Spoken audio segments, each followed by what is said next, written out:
One of my favourite childhood memories was going down to the Wallaroo Jetty and grabbing an ice cream from the kiosk. And to be honest, all these years later, not much has changed.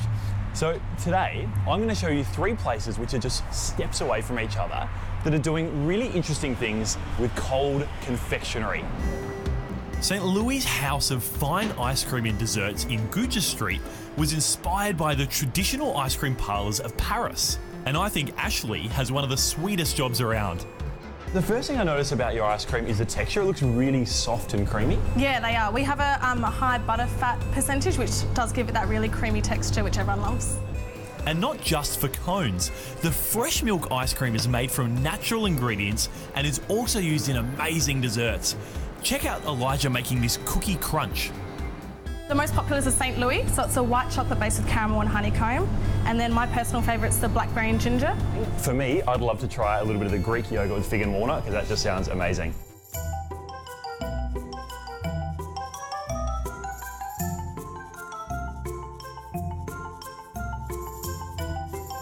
I do take this research seriously.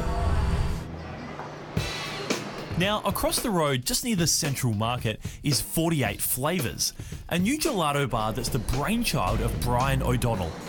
So, ice cream or gelati and gelato, what's the difference? The difference is basically the fat content. So over 10% is considered ice cream, under 10% gelato. And gelato can be a sorbet, it can be dairy, it can be either. Okay, so gelato, gelati? Same thing. Okay. We say gelato. So why 48 flavours?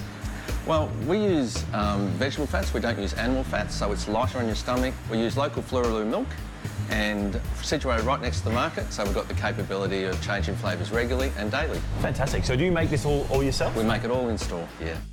Brian takes his gelato seriously. So seriously, in fact, that he's actually representing Australia on the World Gelato Tour. What I noticed about this, it's got a really silky smooth texture. Is that what you're aiming for? Yeah, it is. In the perception of local Anglo-Saxons, it can be very icy, whereas it's not that at all. And it's basically water with fresh fruit, and that gives it that silkiness and that creaminess. It's almost as if you were eating an ice cream.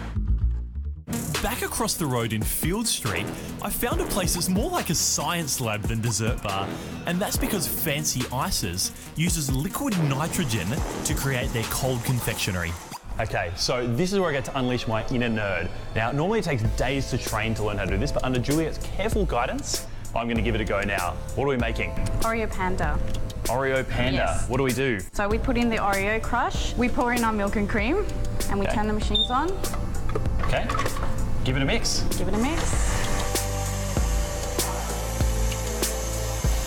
The trick with working with liquid nitrogen is you don't touch any of it, handles only. Okay, check, no touching. So just get this in here.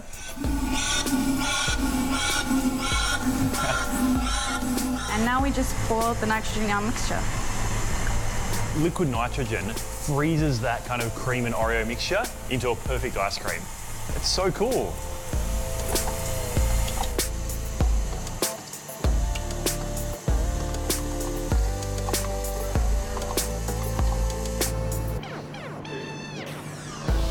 And not just traditional flavours.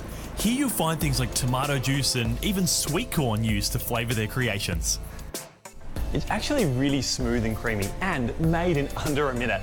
There you have it, 3 places to cool down this summer. Next time you're in the city, why don't you come and check them out?